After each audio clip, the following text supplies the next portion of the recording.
They pulled off his leg, right? Yeah, they pull up his leg and they're like, oh fuck. He used to be two-legged, that guy. Yeah, till Piper just ripped his leg off, and they aired that live. They're like, that's fine. Yeah. Yeah, no blood though, which is weird. No, just straight off. Yeah, you think a dude would bleed when he rip his leg off? No. Well, Piper's a legend. Well, I forgot.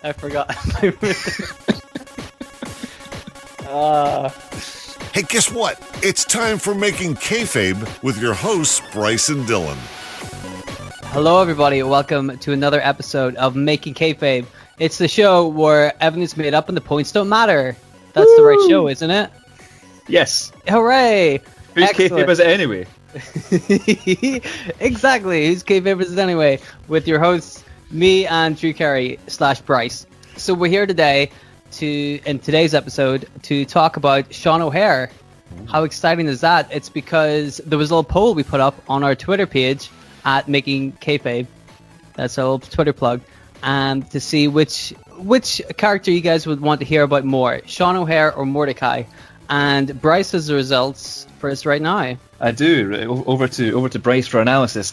The poll itself, yeah. So we asked them, help us settle a bet here. So we did have a bet. We had a bet between who's the biggest what could have been from the Ruthless Aggression era, and we had Sean O'Hare and we had Mordecai. And remember Mordecai, who was around for all of like 3 weeks. Sean O'Hare won 68% to Mordecai's 32%. So it was relatively close. We got a whole 37 votes, which is wow. That's 37 votes. My God, 68% of those 37 people thought that Sean O'Hare was better than Mordecai. So yeah, I can't do the maths on that, but that's a lot of people. Well, let me tell you, those people are 100% correct. I think that Sean O'Hare was better than Mordecai. So there you go. And to prove it, just to back up my bold claim, I have a Making Kayfabe view that explains all about that. Oh my God! What a coincidence! It's such a coincidence that we're here making Kayfabe in an episode about Sean O'Hare, and you've got a story about Sean O'Hare. That's absolutely insane. Can you imagine if Mordecai had won? I would have looked pretty silly. Yeah, exactly. And, yep, Mordecai won, but here's Sean O'Hare anyway. I think you guys are you guys saying Mordecai or Mordecai isn't as good as Sean O'Hare? I think I know what you guys want, So yes, I have a little story for Sean O'Hare. Would you like to hear it? I would. I would like to hear it. Yeah, like Sean O'Hare is an interesting one. Like, I don't remember a whole lot about him. Like when he was around, I was kind of I was watching SmackDown regularly, but it was a long time ago, and I do remember the Devil's Advocate promos he did, the vignettes even that he had, where he's like standing in front of the white background in the suit and convincing you to cheat on your partner and do all these terrible things. And I think that he could have went a long way with that gimmick. And then, as far as I remember, you've probably got the history here, but as far as I remember, that gimmick went as far as I can maybe throw you. So yeah, there you go. But to be fair, Bryce is a very strong man, and I'm a very, very slim individual. I have like bird bones. They're hollow. So I'm aerodynamic. So you could probably throw me like a paper airplane, like a fair distance, I'd say. Probably 10 feet, 20 feet maybe. Yeah. Yeah, but that's still, in terms of how far Sean O'Hare's gimmick went, isn't that long. No. You're correct in that I do have the history. Great. It's quite a storied history. I would have started watching wrestling in the year 2000. And I remember on Channel 4, we would get like Sunday Night Heat on Sundays. But also Channel 5 would show episodes of Thunder from WCW. And I don't know if they ever showed Nitro. I don't think they did. But I remember watching a couple of episodes of Thunder.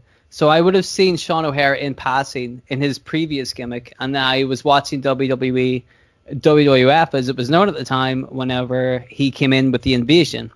Quick sidebar: was Thunder on Channel 5? Was that the thing where they done whenever someone got hit by a chair, or like when somebody fell through a table, there was like this big like comic style like kind of onomatopoeic words that appears on the screen?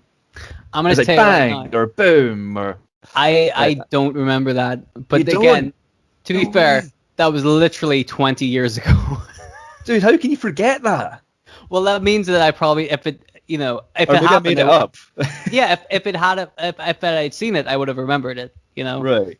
So like the ones I saw, clearly that didn't happen. Otherwise, I would have remembered it. I swear to God it happened, and I'm gonna find it and I'm gonna post it in the Twitter. These comic kind of Batman comic style like words just appear on the screen, so you can't see the guy get hit by the chair, but you can, you know what happened. But I'm finding that. I want to see this. Yeah, you do this episode, and I'll focus on the most important task, which is finding this. So I'm gonna let you go ahead. Yeah, I'll do the episode, and you'll do the not listening. Yes, like Excellent. I always do. Yay! Okay, well, I'll do the story then. Have fun looking up Batman Comic Sans WCW GIF or whatever you're gonna look up. So are you saying something there? What, I wasn't listening. Whatever. All right, I'm gonna do the storyline. Go for it. Is that okay? Yes. So let me give you some backstory on Sean O'Haire first. Like we covered, he was in WCW prior to WWE. He went through the power plant, which was their it was WCW's developmental program. They called it the power plant. Louis Theroux did an episode on wrestling where he went to the power plant and they kicked the fuck out of him. I don't know if you've seen that. Yeah, if you haven't seen it, it's brilliant. Because they make him work, you know what I mean? And he's a tiny guy, so they're like, fuck it, you're gonna run a million laps, which is really funny. But anyway, we're not talking about him. That's for a different podcast. That's next episode, Making Kayfabe, episode 13, Louis Theroux. Don't spoil the upcoming tombola for you. Sean O'Haire made his WCW appearance on Nitro June 26th, 2000, which would have been the time I was watching. So there you go. He was a tag team with Mark Jindrak, who was also from the power plant. These the young guns that WCW were starting to introduce in the late year 2000, which was good because the previous 4 years were just full of the same old dudes over and over again. If you ever watched WCW from 1996, even before 1996, it was just, here's all the guys you remember again. So in August, Sean O'Haire and Mark Jindrak joined up with some of the other guys from the power plant who were also young, new up-and-comers. Mike Sanders, Sean Stasiak, Chuck Palumbo, Johnny the Bull Stamboli, and Reno, everybody's favorite Reno. Who? Reno, Reno. Reno, R-E-N-O. R-E-N-O. I have no idea who Reno is. It's Reno. All right, oh, no, now I know. Hey, dude. Fucking Reno, all right? Right, I'm going back on my phone. I'm going back to Google who the fuck Reno is. Right.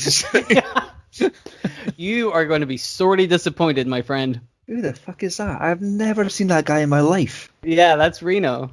There you go. He's got like a ponytail and... Yeah, he's bald except for one tiny ponytail. What the fuck? WCW. Nice work. That's actually funny. The first thing that happens when I Google Reno is literally that list of people you just said. It's a photo of Palumbo, Johnny the Bull, Jindrak, Sanders, Sean O'Haire, Sean Stasiak, and some guy with a weird ponytail. Yeah, fucking Reno. But right, motherfucking. I'm learning so much already. Like, just go ahead. Like, this is great. There's a lot more, because the best thing about this storyline is that I'm explaining what happens in WCW in the year 2000, which, if you're not familiar with it, Bryce, I don't think you are too familiar with it. It is basically like a year-long train wreck. Bro. It's beautiful. Like I watched an episode of Thunder on the network one time, and it was one of the worst things I'd ever seen. It just, none of it made sense. It was just stupidity all the way through. It was amazing. Cards on the table. The only thing I never watched WCW as a kid. Like, honestly, obviously the occasional kind of Channel 5 Thunder, but the only thing I really know about it is from my listening to, do you know the Brian and Vinny show? Like, yes. Brian Alvarez and Vinny Verhey, like they went through, they only just finished recently, but they go through like the whole history of the Monday Night Wars, and like just every time they got to WCW, they're just losing their minds because it's just, especially in the year 2000, because it's just so bad. Oh, well, I'm going to get to that. So literally, right after this, what happened was these guys all grouped together to form a stable called the Natural Born Thrillers, okay? Which is in the summer of the year 2000. This is mere months after the WCW had already tried to push the youth of the WCW by literally splitting the roster in half to have the new blood which was the younger wrestlers, against the Millionaires Club, which was the old fucking, the old dudes we'd seen for the last 10 years. Hogan. Exactly, Hogan, Flair, yada yada. They did that. They had a soft reboot of the company. I think that was in April. So that went so well that it had already fizzled out by this point, which is... That went so well that they went out of business a year later. Exactly. So that's going to tell you, trust me, we're not even scratching the surface. And this is just this specific storyline. You know what I mean? Like, there's so much other fucking shit that happened at the same time, like on the same show, and you're like, what? Why? That's if anybody was reviewing WCW from the year 2000, it's just going to be the word why. Was this not around the time did David Arquette not win the title in Thunder, if I remember correctly? It's this year anyway. So, and I believe this was the same year that we had the infamous Judy Bagwell on a forklift. Oh, infamous, famous. Yes. Well, famous for its infamy, I believe you'll find. Anyway, what we'll do is I'll keep telling you about Sean O'Haire and his background. Go. So O'Haire and Jindrak as a team went on to win the WCW tag titles on the September 25th episode of Nitro in a battle royal, as they had been vacated by the previous champions Rey Mysterio and Juventud Guerrero for absolutely no reason. So get this, Sean O'Haire and Mark Jindrak lost the championships to the Misfits in Action, who are Lieutenant Loco, who is Chavo Guerrero, and Corporal Cajun, who is Lash LaRue, on October 9th episode of Thunder. So when did they win it? September 25th, they won the titles. They lost them on October 9th to Lash LaRue and Chavo Guerrero, only for them to win the belts back that same day. In the same episode? The same episode. For some reason, this was an Australian episode of Thunder, so they went all the way to Australia to do a double switch of the tag titles. And then on November 16th, they lost the belts again to the Boogie Nights, Disco Inferno and Alex Wright, November 16th at a show called Millennium Final in Germany. So I guess this was like their worldwide tour where they just were like, fuck the tag titles. So that was what Sean O'Haire and Mark Jindrak brought to the table. At the same time, Sean Stasiak and Chuck Palumbo were also a tag team called The Perfect Event, and they won the tag titles 3 times before the end of the year 2000. The second time they won the titles, they actually beat the Boogie Nights. So there you go. By doing that kind of keeps the tag belts in their stable, inside the Natural Born Thriller stable, but it's just with a different tag team. So they're still on top is the logic there, okay? Now, that bit had some logic to it. This bit... sit back for this. At some point, there was a big tag team battle royal, and lots of tag teams were in it. And the last 2 tag teams in it, as I recall, were Chuck Palumbo and Sean Stasiak, and Mark Jindrak, Sean O'Haire, the Natural Born Thrillers. So Mike Sanders, who by now was obviously the commissioner of WCW, that's 100% true, it just comes out and says, both teams are the winners, which again kind of makes sense to say that the Natural Born Thrillers are still the winners. Okay, putting over your own stable, that makes sense. However, what he says after that doesn't make any sense. He says because both teams were the winners, why don't we make some new teams? We just switch partners. So now Sean O'Haire is partnered with Chuck Palumbo, and Sean Stasiak is partnered with Mark Jindrak. Doesn't that make sense? No. No, it doesn't make a lick of sense, right? So Chuck Palumbo and Sean O'Haire win the tag titles on January 14th, 2001. Remember, these guys debuted in June of 2000. So we're like 6 months in.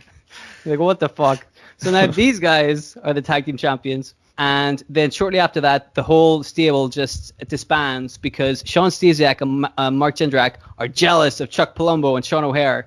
Why? For no reason. I mean, they were already tag team champions previously. Like, what the fuck? Why would they be jealous? What's going on? Anyway, doesn't matter. Soon after that, WCW, unsurprisingly, died a death, and the WWF bought up their contract. So, coming into the invasion, Chuck Palumbo and Sean O'Haire were the WCW tag team champions. How interesting. They held the belts till August 7th, an episode of SmackDown. Do you know who they were beaten by? On SmackDown for the titles. Yeah, just on a random fucking episode of SmackDown. Undertaker and Kane. Correct. Really? This is why the invasion is our specialist subject. We know everything about it. We're coming for you, Monday Night Chores. Let's shout out.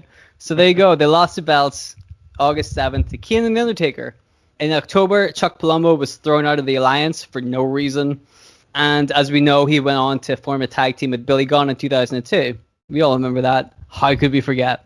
You are so good to me. It is true. I really am. You're great to me. But that's a whole other issue. We'll talk about that one later too.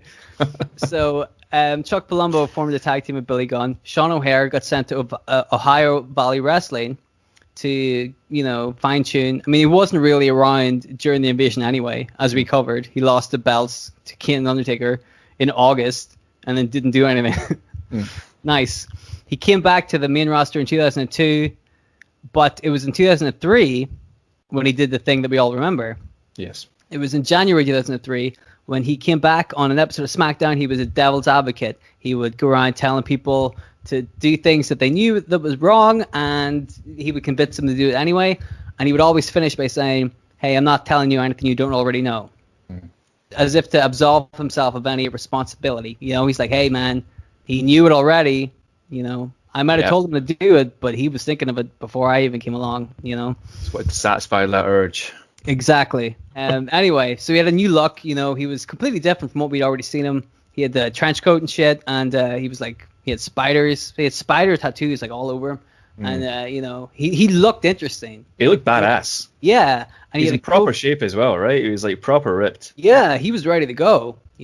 And he had a cool, interesting gimmick. So there's a guy who had not only was built like a wrestler now, had the physique for it, but he had a cool look. So that you could just, you could see him, you could identify him as soon as you saw him. And he had a cool gimmick, right? And he's a young guy, so he's got plenty of potential. There's 4 positives, right? 4 things totally in his favor. Yep.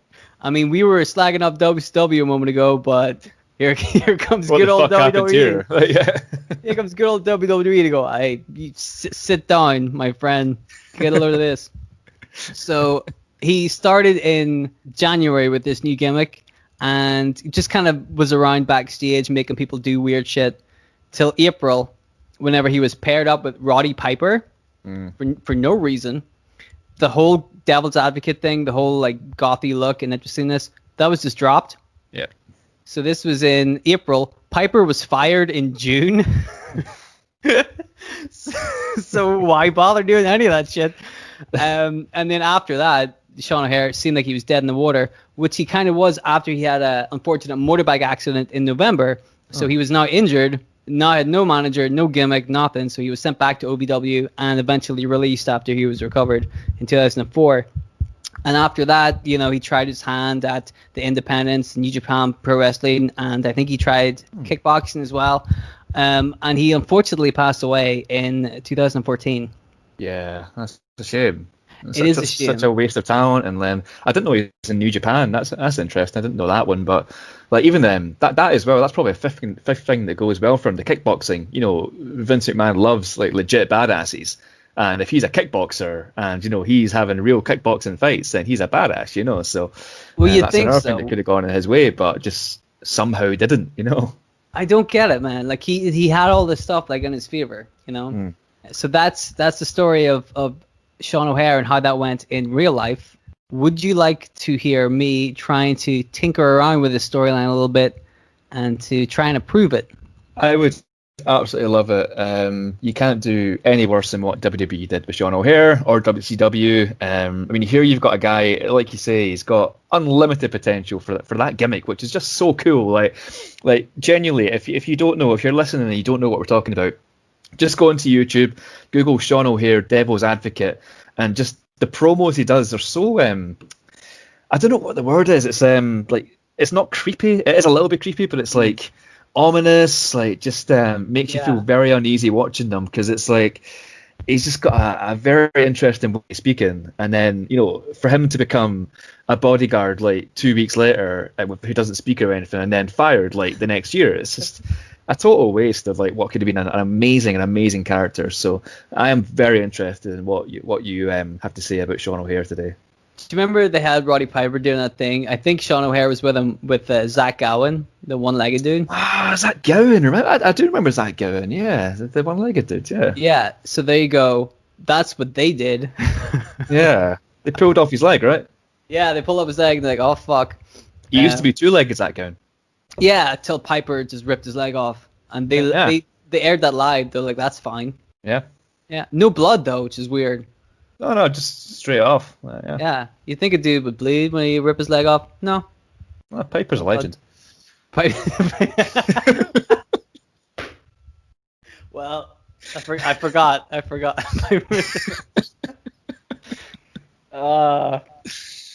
got me. That was a good one. Well played. All right, you want to hear the story? Yes, go for it. Okay. This is going to surprise you. He may be a legend, but he doesn't factor into my storyline whatsoever. Oh my god. Okay. I'm so sorry, Roddy Piper, but you know, you can Piper's pull calling, but Dylan's not answering. Roddy Piper can pull the legs off boys in his own time. Yes. But it's not, not happening. It's not happening on my storyline, okay? Not on this podcast. God damn it. What you do at home is your own business. I don't want to know, frankly. Don't bring that to work, all right? No, not at all. Not interested. Him walking up to Vince, he's like, Vince, I got a great idea, all right? Now hear me out. Yank his leg off, and it'll look great. Anyway, whatever. Here's my storyline, okay? So, in January 2003, we have Sean O'Haire, does the same old business, you know, comes out, does the vignettes, is creepy, has a good look about him, the trench coat, can't forget the trench coat, it's a very important part.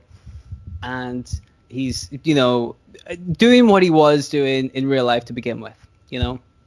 This is in January 2003. Now, in 2003, you've got Big Show and is on the show.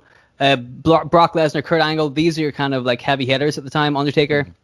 I think at the beginning of the year, Brock Lesnar and Kurt Angle are fighting over the heavyweight championship. Actually, for most of 2003, I think it's Brock Lesnar and Kurt Angle. That's for the, I think, what was it, the Universal Championship, did they call it then? Undisputed, wasn't it? Undisputed. Yes, it's Universal now. It's undisputed. It's undisputed then. By the way, my favorite ever belt design, the Undisputed Championship. I loved that belt so much. Beautiful. I really like that one. So, yes, Brock Lesnar, Kurt Angle are the undisputed kind of title contenders right there. And the United States Championship wasn't introduced until the middle of 2003. There was no like mid-card title until, I think, August. Well, we'll get there. So, let me see where we are. Yes, in January 2003, the champion is Kurt Angle, who loses to Brock Lesnar at WrestleMania, as you remember. You remember that match, right? I remember the shooting star press where he landed on his face, yeah. Exactly. Well, Sean O'Haire, after having a couple of months of vignettes, is also at WrestleMania. He is seen backstage talking to Kurt Angle and Brock Lesnar. Talks to them both separately, you know, and he's telling them things they don't already know, or they, you know, that he's getting in their ears. He's saying, hey, Kurt Angle, you better watch out, you know, Brock Lesnar. You may be an Olympic wrestler, but Brock Lesnar, he means business. Like, you know this. You know, I'm not telling you anything you don't already know. Going over to Brock Lesnar is like, hey, Brock, you know, you've done a lot of really good amateur wrestling, but Kurt Angle won a gold medal. That cat knows what he's doing. He won a gold medal with a broken freaking neck. Wink, wink. You know what I mean? You can break his neck and he'll still beat you. You gotta really kill Kurt Angle. But I'm not telling you anything you don't already know. You know what I mean? So he's antagonizing them. He's getting them all worked up, right? And by talking to Brock Lesnar like that, it explains why Brock Lesnar went too far and tried the shooting star press. That's genius. Because he wouldn't have tried it if Sean O'Haire hadn't gotten to his head. And his ear, yeah, exactly. That's I like that, yeah. But he's like, I have to kill Kurt Angle. I have to risk it all. Put like all the stops. He tried it. He risked it all. Didn't really pay off. Well, it did pay off. I think he won the match. So there you go. But at what cost? Well, yeah, exactly. Fucked his neck up. Yeah. So after WrestleMania, Kurt Angle takes some time off, but Sean O'Haire continues to be around backstage, and he continues to kind of not give pep talks to Brock Lesnar, but he's sometimes he'll be around, and sometimes he'll talk to Brock, straight to him, very calmly. He's not shouting at Brock. He's not like, "Hey, fuck you, buddy." He's got a very friendly tone, very conversational, and he makes it clear that he's not gone in after Brock Lesnar's championship. Brock Lesnar, of course, has a target on his back as being champion. Sean O'Haire comes in and says, hey, dude, I gave you some advice that helped you win at WrestleMania. Now I'm just hanging out, you know. I don't want your belt. I just want to talk. Brock Lesnar is used to people coming after him for the belt, so he starts to trust Sean O'Haire because Sean O'Haire isn't after his belt. Interesting. So Brock is a little, you know what Brock Lesnar's like. You know, he's a little put off by Sean O'Haire kind of talking to him like this, but also at the same time, he's like, there is truth in it. I can understand what Sean O'Haire is saying to me, you know, and it's nothing revolutionary, but you know, it's making Brock Lesnar think. So anyway, in July 2003, the United States Championship is introduced at Vengeance in a tournament. In real life, Eddie Guerrero wins the tournament. So we're gonna change things a little bit, okay? In real life, Sean O'Haire, of course, wasn't originally in the tournament, but I think we'll change all that. What we're gonna do is there was gonna be a match between Billy Gunn and fucking somebody else, doesn't matter who. In real life, by the way, Reno, perfect. In real life, Billy Gunn was in the tournament. Eddie Guerrero beat Billy Gunn on the way to the top of the tournament. So this all, you know, is still in storyline too. Billy Gunn is supposed to be in the tournament, but he's found backstage. He's beaten up. He's got the shit kicked out of him, so he can't compete. Sean O'Haire strides into the scene and says, hey, now that there's an open vacancy in the tournament, why don't I take it? I'm a wrestler. I got my boots. I'm ready to go. So they're like, okay, that's fine. So Sean O'Haire, through a series of just being a good wrestler, but also kind of getting in the head of his opponents, has not only found himself in this tournament, but manages to get himself to the tournament final, which is going to be at Vengeance, July 2003. So I've decided to keep Eddie Guerrero in the tournament. So the final is going to be Eddie Guerrero versus Sean O'Haire. Originally, in real life, the final was Eddie Guerrero versus Chris Benoit. But we've seen that match a ton of times, right? Eddie and Benoit. Once or twice, right? Right. So now we're going to have Eddie versus Sean O'Haire. It's a new, interesting matchup. You've got Eddie Guerrero, the wily veteran who can lead this guy around the ring. Sean O'Haire can be this up-and-coming youthful guy who can really get a chance to show what he can do against a veteran like Eddie. So it's perfect. Makes sense. Eddie Guerrero, before the match, of course, is getting amped up. And Sean O'Haire makes his way over and starts talking to Eddie, starts getting into his ear. As he does, he's very calm, he's very friendly, he's not, you know, over the top with it. He's not telling him anything he doesn't already know. But he's saying, look how far Sean O'Haire has come from not even being in the tournament to now being in the final. It was amazing. Nobody would give him a chance before this. And now he's in the final for the United States Championship. You know, he's saying that Sean O'Haire himself has a chip on his shoulder, given how not only this company, but the previous company had treated him. As we've covered, they didn't do a great job with him. You know what I mean? Whereas Eddie Guerrero has found success and he's ridden it off into the sunrise. He's had his time in the sun. Now it's Sean O'Haire's chance. That's fair. Everybody knows how good Eddie Guerrero is, but nobody realizes how great Sean O'Haire is because nobody has really seen Sean O'Haire yet. But he's not telling Eddie anything he doesn't already know, right? So during the match, Eddie Guerrero's fucking pissed. You know? He's like, fuck you, I'm going to kill you. Because he got riled up by Sean O'Haire. But Sean O'Haire always has a counter to whatever Eddie's trying to throw at him. And you know Eddie Guerrero, well known for lying, cheating, and stealing, now he's getting frustrated that somebody has finally found counters to all of these little things that he does. Every time Eddie tries to cheat, Sean O'Haire has a way out of it. He knows what he's doing. Eddie's getting frustrated. So eventually brings the championship into the ring. Sean O'Haire ducks it, stops him with his finisher. Eddie lands on top of the belt. So, you know, the referee doesn't see that bit, just sees the finisher. But, of course, Eddie getting hit by the belt, it hurts. It hurts more. You know how that works. A shot from a championship belt is like 10 chairs. Yeah. You know? It's like a bus, basically. Yeah, it's like a bus. It hurts. It's like if Piper ripped your leg off, you know? Exactly. Oh, it hurts. Probably not even as bad as that, but, you know. Yeah. Well, anyway, so yes, Sean O'Haire hits his finisher on the belt, and Eddie, of course, is lying on top of the belt during the 3 counts. The referee doesn't see it, and Sean O'Haire is your first, well, the first in the WWE recognized United States Championship lineage. So there you go, Sean O'Haire, first WWE United States champion. Obviously, Eddie Guerrero is not happy about this. So Eddie and Sean O'Haire go back and forth for a month or two. Eddie wanting to get revenge, trying to, avenge the loss that he had at Vengeance, funnily enough.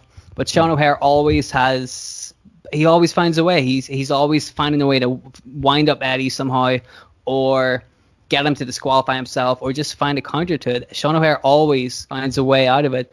And, he'll tell Eddie, he's like, I beat you again and again, but I'm not telling you anything you already know. Which just winds him up even more. So already, Sean O'Haire is looking all right. He's been beating Eddie Guerrero for a couple of months now. He's looking pretty fucking sweet.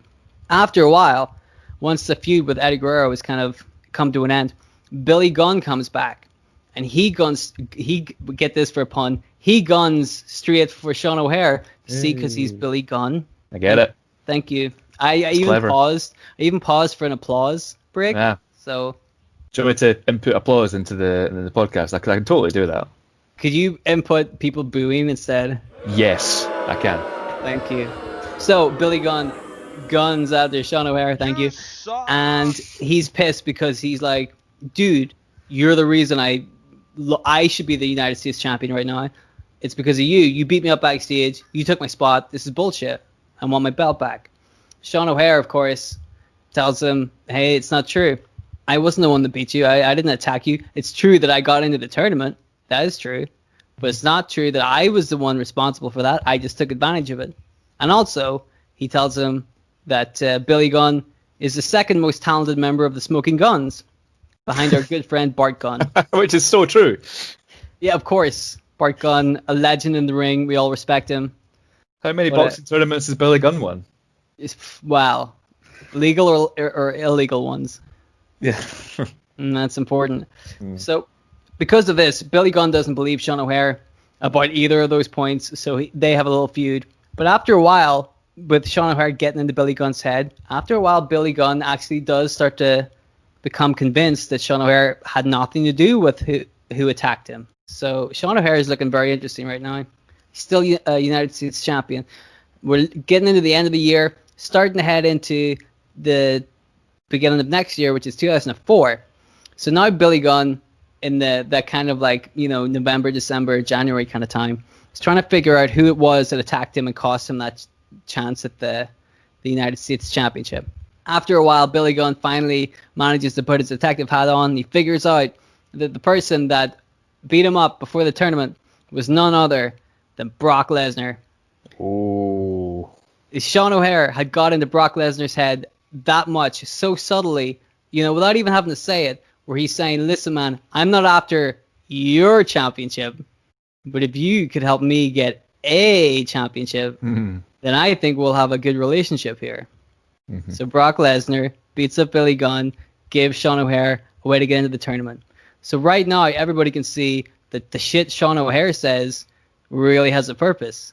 Because now we're in January, and he started talking to Brock Lesnar in WrestleMania last year. You know what I mean?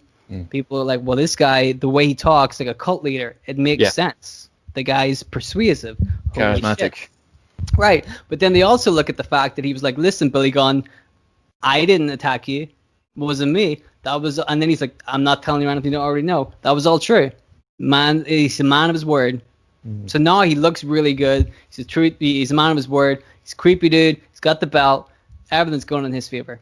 Sean O'Haire comes out and admits it. It's all true, and he's been doing this because why wouldn't you kind of buddy up with the big dog in the company, Brock Lesnar, right? He doesn't have to fight him. They can both coexist perfectly. That's he doesn't have to go after Brock Lesnar because he can make Brock Lesnar do whatever he wants, which is even more important. Sean O'Haire just goes out in a big tangent. He just talks about how he has been held down his entire career, and that's been the truth. Like we've covered before, he's not had a great career. Despite having everything in his favor, he's not had a good career. And he's decided to make a change himself. And he's the only one brave enough to do that. There's a lot of young guns out in the back. They're just spinning their wheels and going nowhere. But Sean O'Haire was the only one smart enough to play the rules or to play the game with the already established rules that the other veterans have already made clear and he's been able to play this game better than everybody else. And now he's gotten everything he wanted. He's on top. You know, people might say Brock Lesnar's the top, right? But who's pulling the strings? Yeah. But Master he's puppets. not telling you anything you don't already know. So from here, you could have Brock Lesnar fighting Billy Gunn at the Royal Rumble, and then in real life, Brock Lesnar and Eddie Guerrero fought at No Way Out 2004, which is in February. But in my storyline, there's a reason why they fight. It's because Brock Lesnar, by taking out Billy Gunn in the tournament, is indirectly the reason why Eddie Guerrero didn't win the United States Championship. And so now he wants a shot at Brock Lesnar's championship. See, it all ties together. See that? I like it. And there you go. Sean O'Haire continues to be United States champion. I didn't really come up with a way to stop him being the champion. I just thought for the duration of this storyline, it makes sense for him to be the champion. So let's just say Sean O'Haire is the United States champion forever and ever. Perfect. And that's Even to it. this day. Yep, he's still champion. I think eventually you've got to have some kind of showdown between Sean O'Haire and Brock down the line, right? Yeah, exactly. But the thing is, I figured that's long-term stuff. I think you could stretch that out for longer than a year. I think if you were smart about it, and then by that point, what was that, 2004? Say the year after that, 2005, it was Brock Lesnar versus Sean O'Haire at WrestleMania. It could work. And you've already laid the ground rules, the kind of groundwork for that already in the last couple of months. So you just have to build up, and I think it could be done. Yeah, you've laid the foundation for Sean O'Haire there, and all WWE have to do after that is not fuck it up. Exactly. Which, maybe they would still, but I mean that's still it's a lot better than what we would have got, or what we did get. Sorry for the Devil's Advocate story. Man, I'm a big fan of that story. I loved it right from the start, where Sean O'Haire is convincing he's the reason that Brock done the shooting star press, because he convinced him he couldn't beat Kurt Angle just by using his regular moves, and I just love the whole. I just love the aspect of the kind of is it silver tongue you call it when you're very convincing and you're speaking, you've got silver tongue, getting in people's ears before the match, mentally breaking them down. I just love the kind of super intelligent portrayal of O'Haire, and scouting his opponents before the match as well. Maybe he's when he's undoing Eddie's cheats, Eddie's trying to cheat, Sean O'Haire has an answer for that. It's maybe he's not the world's greatest wrestler, but he's smart, Yeah. I just love that thing, getting at people's heads, manipulating them. It's great, and that's exactly what the Devil's Advocate character should have been. It should have been that. It should have been silver tongue, and should have been getting into people's heads, manipulating them, and just causing havoc that way, causing more havoc mentally than he does physically. Exactly. That's the thing I think more people should do whenever you hear sometimes people cut a promo and they're like, I'm going to, I've been watching your wrestling before. I've seen your matches. I've seen the tapes, yada, yada. If they do that kind of talk, you would expect that if they have a fight, the guy who's watched all the tapes and watched all the matches would know counters to every one of this guy's moves, right? Mm-hmm. That's never what happens. And I feel like a guy like Sean O'Haire with this gimmick, that's what he would do, because it makes it look like he's already in your head. He's already he'll talk to you before the match and try to psych you out that way. And you can just disregard that if you want. That's fine, but because whatever happens in the ring is the important stuff. But when he starts countering the stuff that nobody else counters, then you're really on the back foot. Yeah. Then he has the advantage in two different ways. Now he's in your head and he's out resting you. So that's the kind of, it's like psychology. That's the kind of shit that would have worked perfectly for that character. And of course, they couldn't, it took too much thought to do that shit. So why bother? In that era as well, it was perfect for that era at the same time. That was a kind of character-led kind of era in SmackDown history as well. You had obviously Sean O'Haire, you had Mordecai, you had fucking Heidenreich and shit like that coming in. We don't talk about Heidenreich, but you will next week. Yeah, and I'm never doing a Heidenreich episode. Sorry, never ever. Maybe a kayfabe Tumblr, but yeah, it would have been perfect. And the Devil's Advocate whole thing, it was such a perfect gimmick, and it just never happened. And it's so sad that is the case. And then obviously, even sadder that the guy kind of unfortunately ended his life not too soon after. It's terrible. But guy had bags of potential. He looked great. He could cut a promo. He had charisma. he had the height, he had the physique, he had like the tattoos, he had the great vignettes, he had the kind of kickboxing background. He's a legit badass. Like, how did they fuck that up so badly? You never ask the WWE that question. Yeah. And then you got fucking Heidenreich fighting Undertaker in a casket match or something, whatever it was. Like, he's main eventing pay-per-views with Undertaker, and you've got fucking Sean O'Hare doing fuck all. Do you remember Nathan Jones? That would have been this time, wasn't that 2003? That was 2003, and he was gonna do WrestleMania, the tag match at WrestleMania with Undertaker, but they pulled him out of it because he couldn't wrestle for shit. Because he was so shit. And Undertaker in a handicap match. They booked him at WrestleMania before they even checked to see whether or not he was a good wrestler. The Colossus from Boggle Road, wasn't it? Is that not his name? Doesn't that sound scary? It does a bit. But not Boggle Road. Oh, Boggo. Oh. Boggo is the name of a character in Banjo-Kazooie. Yeah, it is.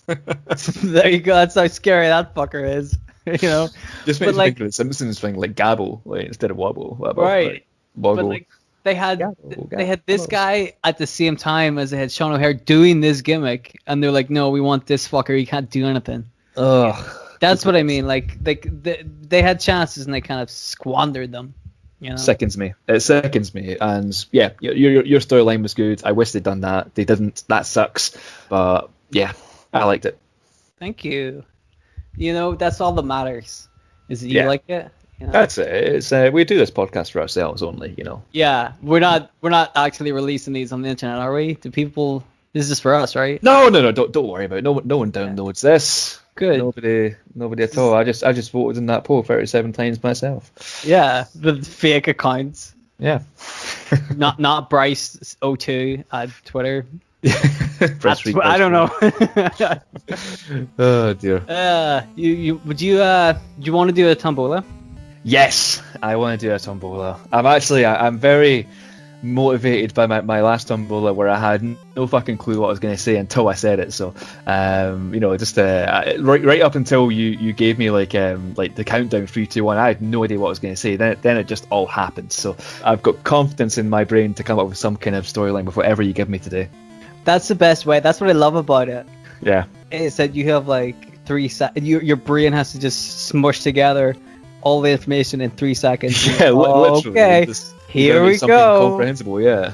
And it just turns into a fucking storyline from WCW 2000. Pretty much. With Reno. Good old Reno. You know what the problem with this episode is? Not enough Reno. We're going to get people asking you to do Heidenreich and me to do Reno. Oh, man. That's what's going to happen. I don't want to do Heidenreich. Remember his poetry gimmick? Oh, please, please. Somebody take that out of context, please. I would not do Heidenreich. I don't want to do Heidenreich. No. Don't make me. Too late. That was his gimmick, though. He used to rape Michael Cole, remember? I don't know if he did that, but... Well, he made it seem like he was touching him up, you know? It was... I do remember the scene where he's got kind of backstage, and it is highly questionable. But yeah. Kayfabe Tombola. Okay, so last episode, Bryce, you introduced a new fun factor into it, the bro factor that we can call it, where whenever the tombola is going, if you say bro at any time, the person has to change their suggestion to something else. Now, I really enjoyed that. And I hadn't planned on doing that this week. So here's my compromise. What I'm going to do is I am going to not do it this week, but I'm going to say if you guys want me to do it to Bryce next week, let me know. Okay. Is that fair? That's fair, yeah. Okay. Guys, the audience should decide who gets broed, basically, next. Exactly. Every week, tell us. Well, should we do a poll? We could do a poll. Who's next to get broed, basically, or something like that. Yeah, we could organise that on Twitter for sure. Exactly. I mean, I really liked the bro idea, but I didn't want to just spring it on you. You know what I mean?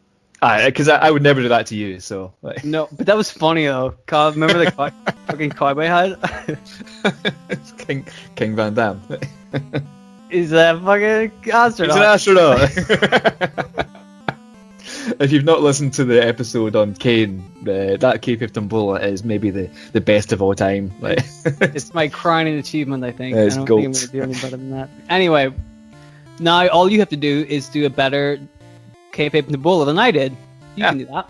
In Kayfabe Tombola, basically, Bryce is going to pick a letter from A to D and a number from 1 to 4.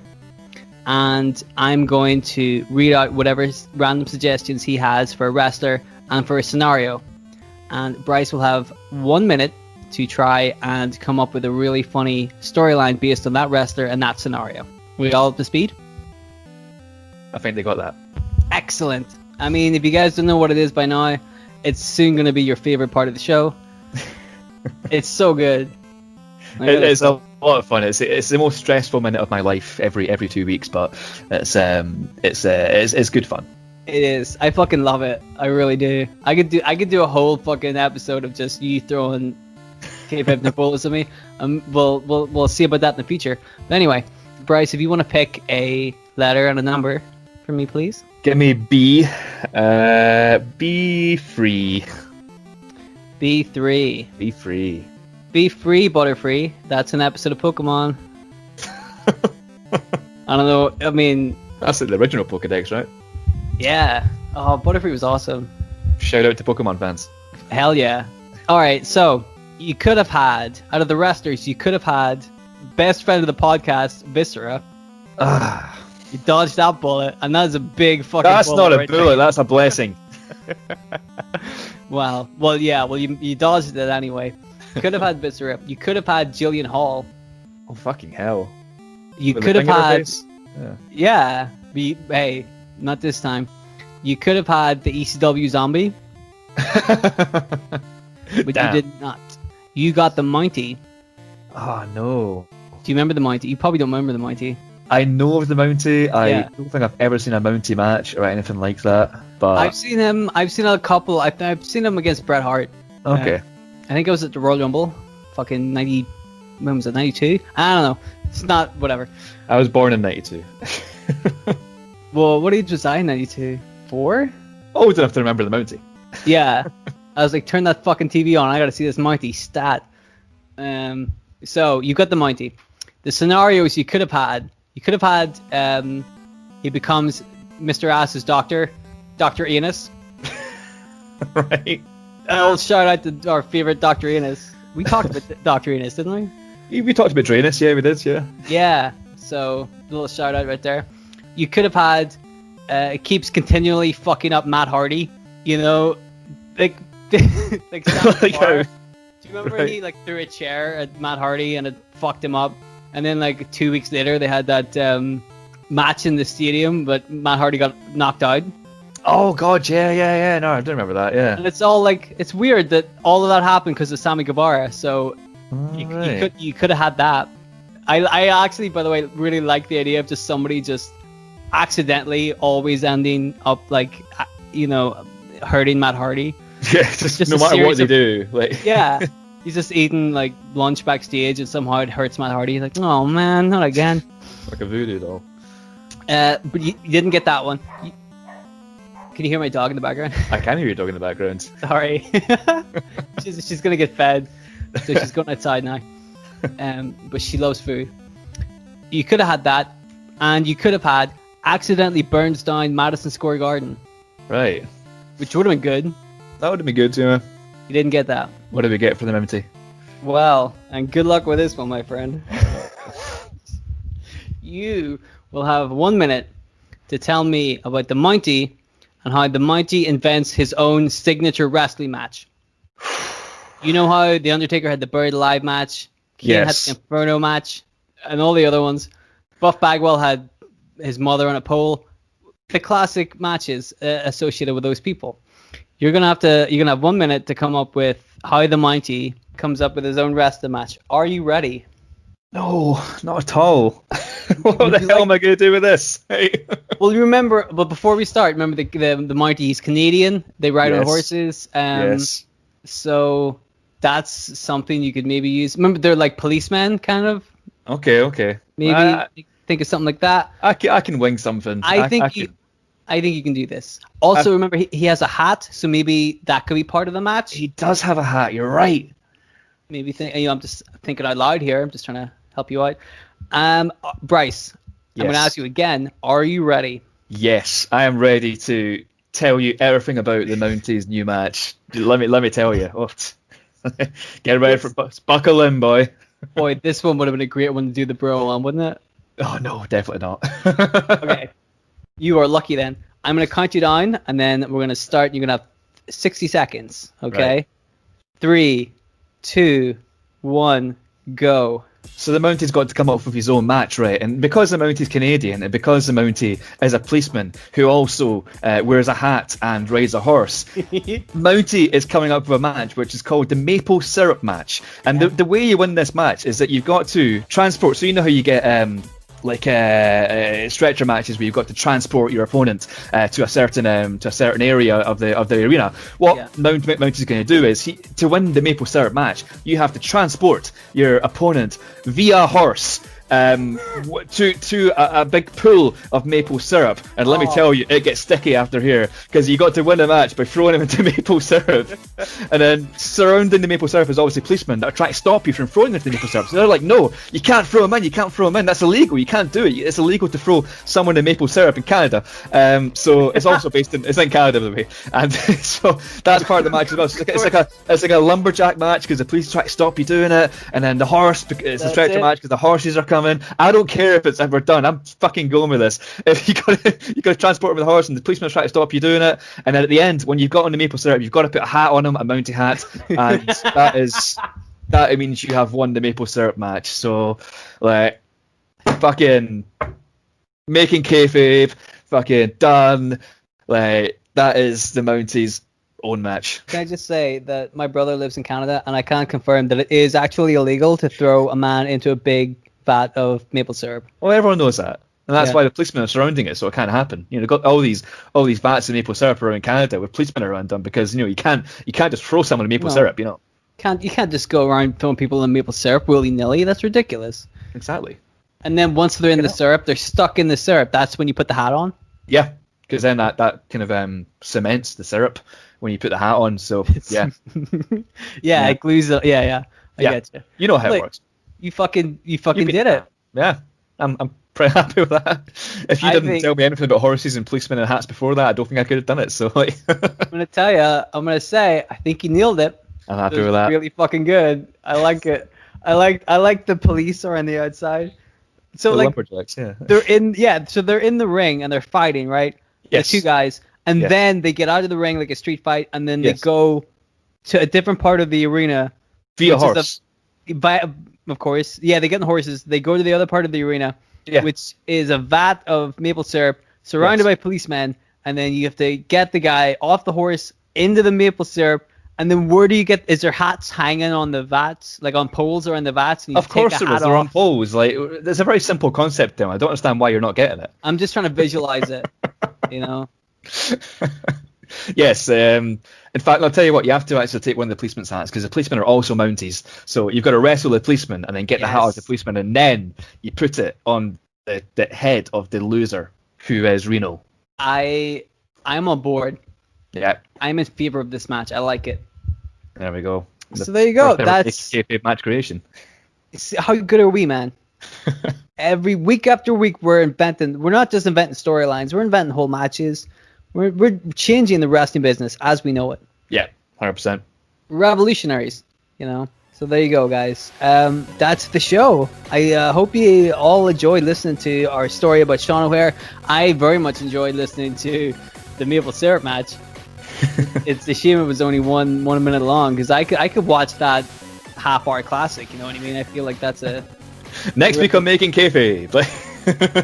we have to stop because people are going to be like, when are you doing that episode? I'm like, the maple syrup episode. Yeah, we've already booked like 4 other episodes. None of them are maple syrup related yet. Yeah, well, we're gonna work it in. Trust me. We'll find a way. Listen, I want to say thank you very much to everybody who's listening to the show, who's downloaded, who's rated us, who's talking about us on Twitter and on YouTube and all that stuff. We really appreciate it. We fucking love you guys. if you guys have any suggestions for kayfabe to impose yourself, or if you want to just give us some fun, positive feedback or anything like this, feel free to reach us on Twitter at Making Kayfabe, or you can find us at makingkayfabe@gmail.com. That's our email address. So feel free to get in touch, man. We love hearing from people on Twitter. We're on Twitter. You're on Twitter. We do the tweets. Yeah, we do. We love hearing anything you guys are digging about the show. We really appreciate that, man. So yeah, feel free to drop us a line if you like the show, and give us your thumbs up, the 5-star ratings, all that stuff. Subscribe. All the good shit. Ring the bell. Yeah. Make a fake account.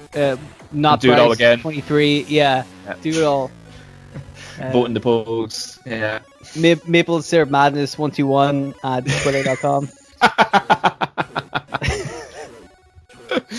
Oh man, thanks for listening to the show, guys. We'll see you next week.